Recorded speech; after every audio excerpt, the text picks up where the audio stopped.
વાગ્યા પછી જાગે નહીં, ઠોકર વાગ્યા પછી આંખો સાવચેત રાખે નહીં, અનુભવમાંથી કંઈ શીખે નહીં, તો એવા વ્યક્તિનું ભાવિ એ ધૂંધળું હોય છે.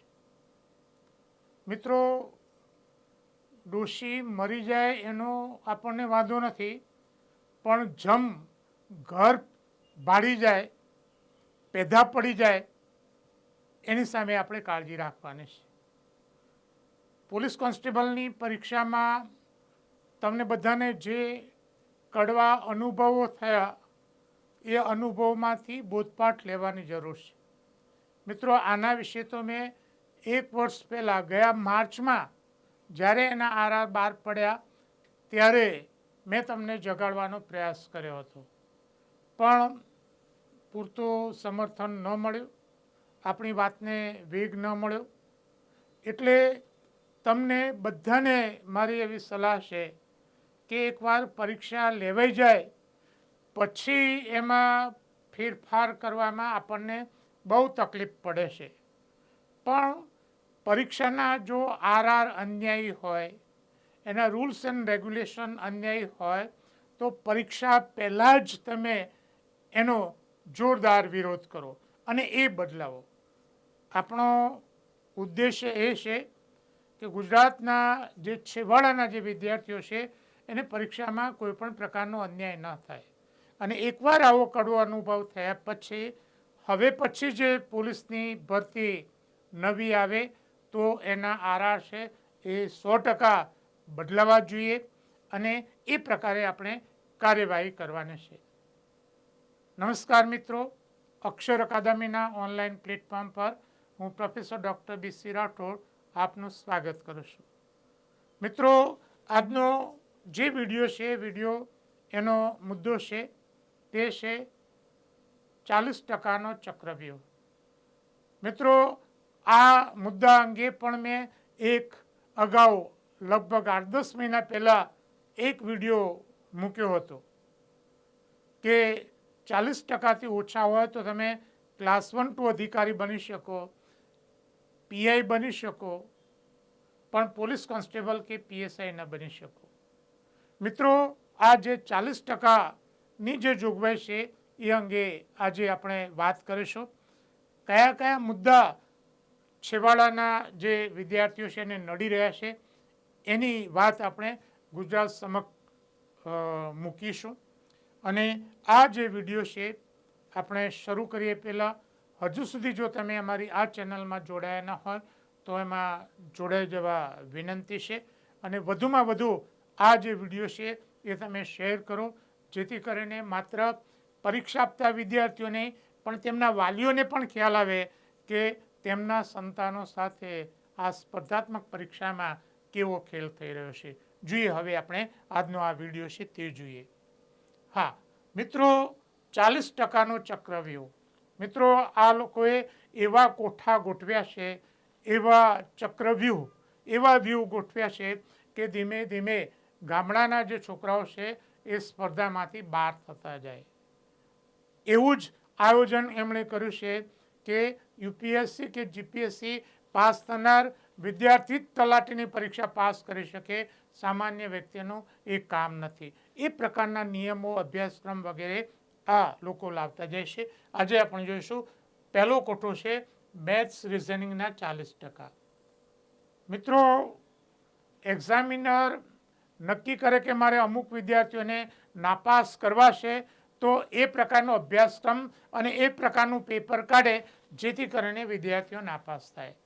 અહીંયા ગુજરાતના 80% વિદ્યાર્થીઓ છે એ આર્ટ્સ અને કોમર્સના છે અને 20% વિદ્યાર્થીઓ એ સાયન્સના છે.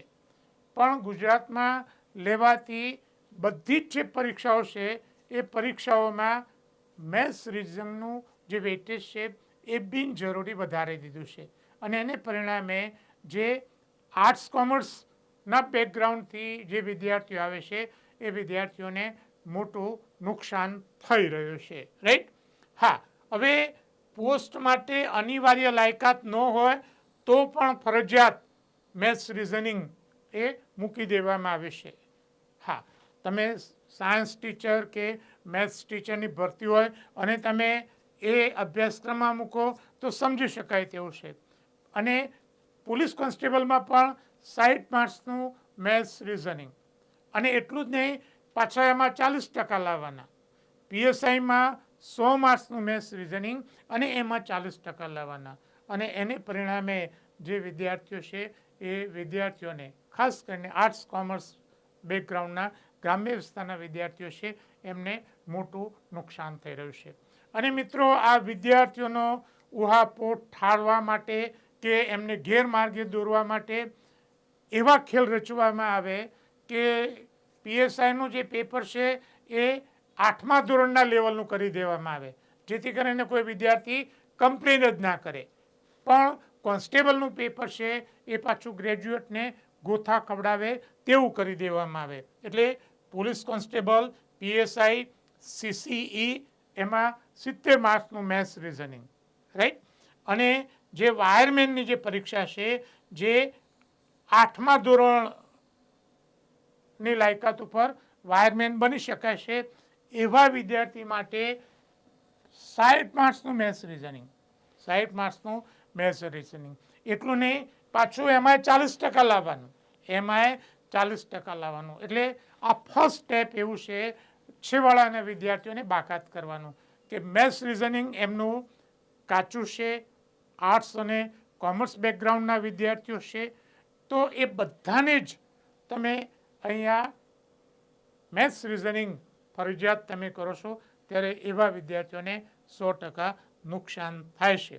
અને બીજું કે તમે અંદર મૂકો એ વાંધો નથી, પણ બે બાબતો: એક તો જરૂર કરતાં વધારે મૂકો, અને પાછી બીજી એવી શરત શું કરો કે 40% ફરજિયાત લાવવાના. એટલે એમાં ઘણા વિદ્યાર્થીઓને નુકસાન થાય છે. પોલીસ કોન્સ્ટેબલમાં ઘણા બધા વિદ્યાર્થીઓની ફરિયાદ છે કે અમારે પાર્ટ 1માં 40% થતા નથી. મિત્રો, હું જ્યોતિષ નથી, પણ આ પરીક્ષા સાથે જોડાયેલો છું, એટલા માટે હું કહી શકું છું કે આનું પરિણામ શું આવશે. મેં પીએસઆઈનું જ્યારે પરીક્ષા લેવાઈ એના પછી તરત જ જે વિદ્યાર્થીઓ હતા એમને કહ્યું હતું કે કોન્સ્ટેબલનું પેપર આના કરતાં પણ આ લોકો ખૂબ જ અઘરું કાઢશે, ખૂબ જ અઘરું કાઢશે. એવું નહીં હોય તો મેં 101 વિદ્યાર્થીઓને તો મૌખિક રીતે કહ્યું હતું, કારણ કે આ બધી જ એમની ચાલ છે. પીએસઆઈનું પેપર સહેલું કાઢ્યું છે એના વિશે આપણે અત્યારે કોમેન્ટ નથી કરતા, પણ જ્યારે રિઝલ્ટ આવશે ત્યારે વિદ્યાર્થીઓ બૂમો પાડશે એની હું ખાતરી આપું છું. કારણ કે એમાં જે 30 માર્ક્સનો જે નિબંધનો જે આખો પ્રશ્ન જે મૂક્યો છે એનું આખું વેઇટેજ જ ખોટું આપ્યું છે કે જેમાં એનું ઇવેલ્યુએશનમાં લોચા પડશે. એના પછીનો મુદ્દો જોઈએ. હા, હવે બીજું કે ફાઇનલ રિઝલ્ટમાં 40% નું મિનિમમ ધોરણ રાખવું એ ઇલોજિકલ છે, અતાર્કિક છે.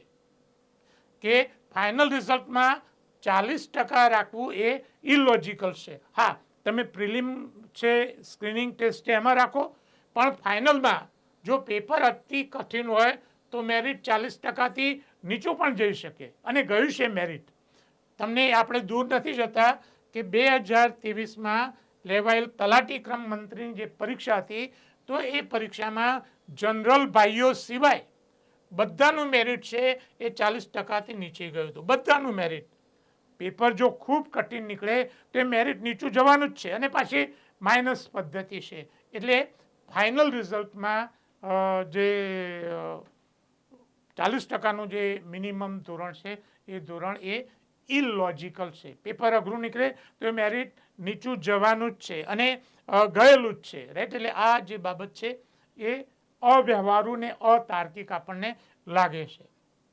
એના પછીનો મુદ્દો જોઈએ. હા, 40% ના હોય તો તમે ક્લાસ 1-2 અધિકારી, પીઆઈ બની શકો, પણ પોલીસ કોન્સ્ટેબલ કે પીએસઆઈ ના બની શકો. આ કેવો વિચિત્ર નિયમ કે તમારે 40%થી ઓછા હોય તો તમે ક્લાસ 1-2 અધિકારી બની શકો, પીઆઈ બની શકો, પણ તમે કોન્સ્ટેબલ ના બની શકો, પીએસઆઈ ના બની શકો.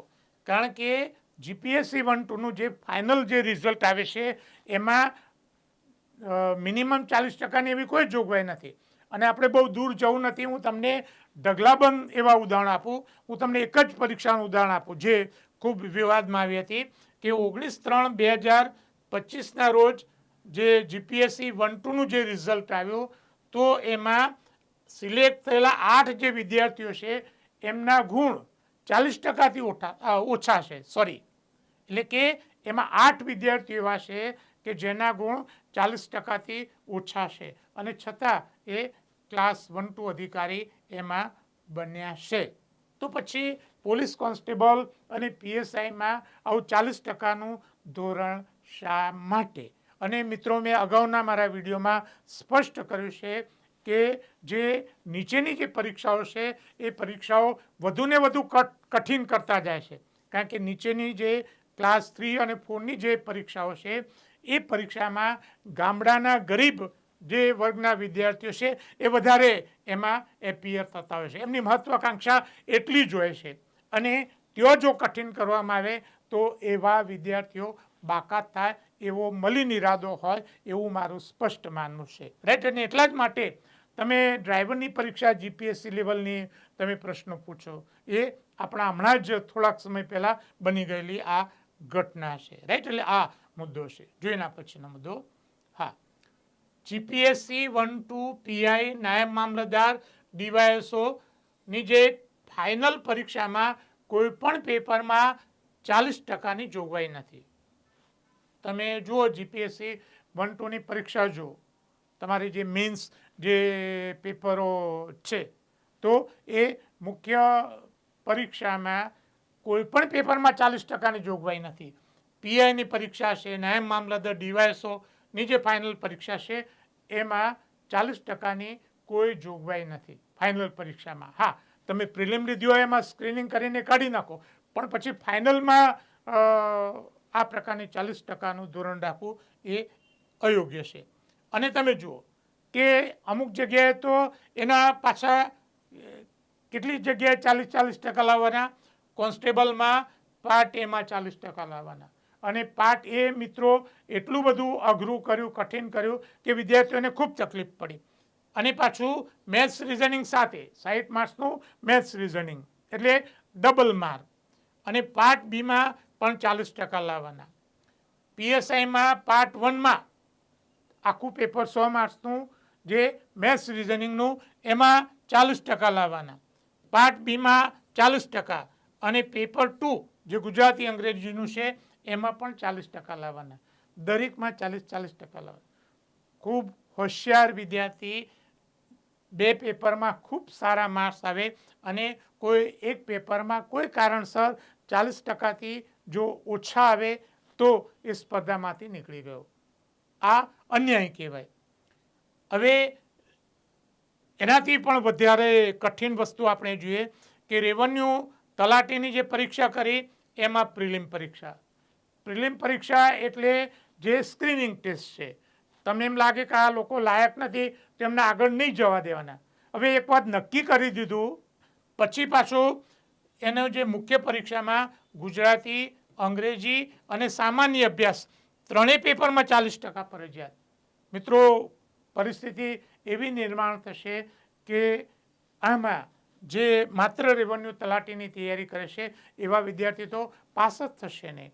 જો જીપીએસસીમાં ફાઇનલમાં આ પ્રકારની વ્યવસ્થા ન હોય તો પછી તલાટીના આ 3 પેપરમાં, એક નહીં, તમે એમ વિચાર કરો કે ત્રણે ટોટલ કરીને 40% તો કદાચ સમજી શકાય એ વસ્તુ છે. આ તો ત્રણેય પેપરમાં 40% એ ફરજિયાત કરવાના છે. એ અન્યાયી બાબત છે અને એનો વિરોધ થવો જોઈએ. એના પછીનો મુદ્દો છે.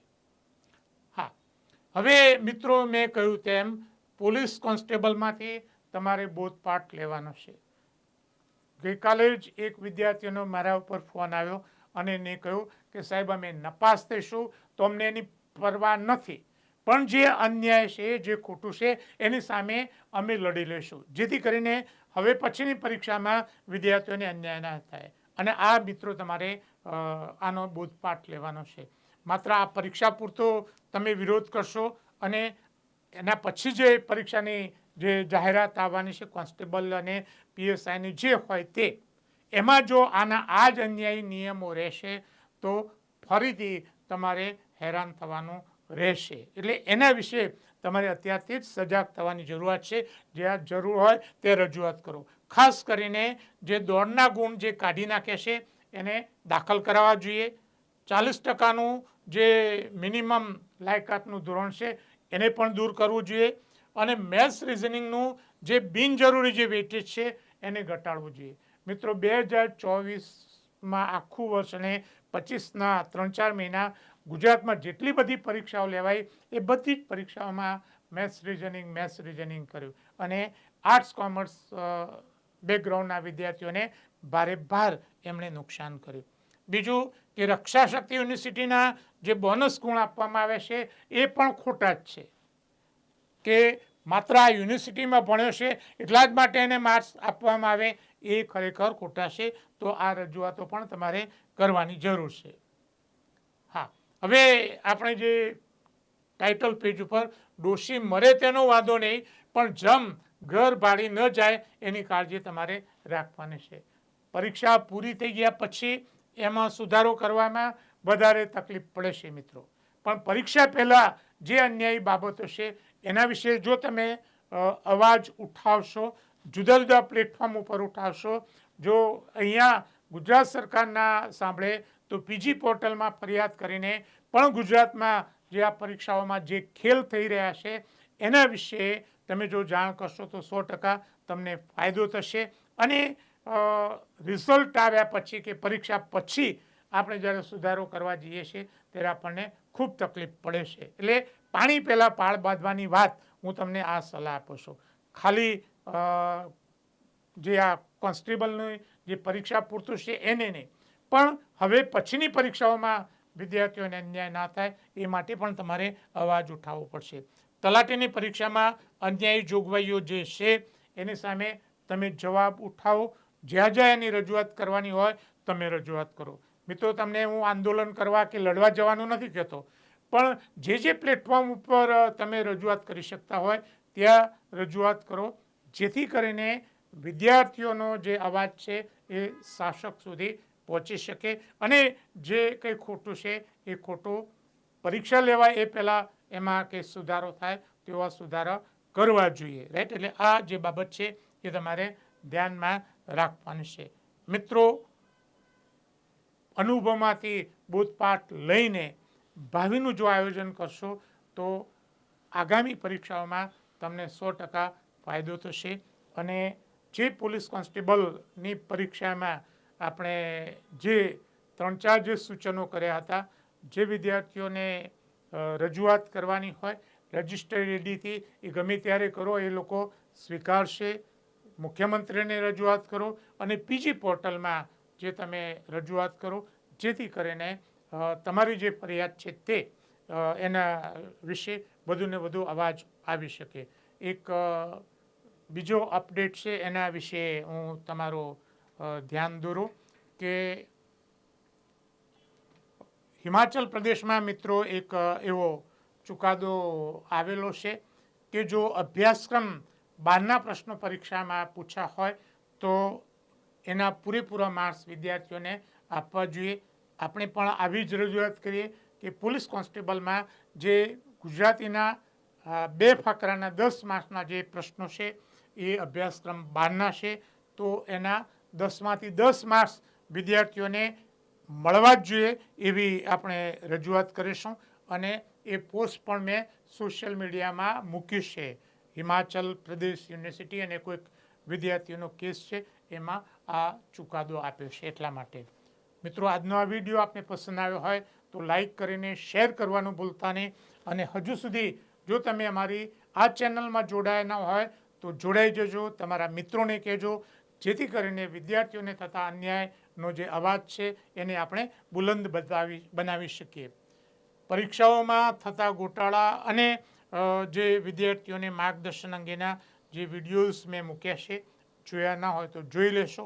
આમાંથી પણ તમને તમારી રજૂઆત હજુ ન કરી હોય તો પણ રજૂઆત કરવા માટેનું માર્ગદર્શન તમને મળી રહેશે. મિત્રો, સ્પર્ધાત્મક પરીક્ષાની તૈયારી કરતા વિદ્યાર્થીઓ માટે અમારી 2 મહત્ત્વની ટેલિગ્રામ ચેનલ છે, BC રાઠોડ કરંટ અફેર્સ અને ગૌરવવંતી ગુજરાતી. હજુ સુધી જો તમે અમારી આ બંને ટેલિગ્રામ ચેનલમાં જોડાયા ન હોય તો એમાં જોડાઈ જશો.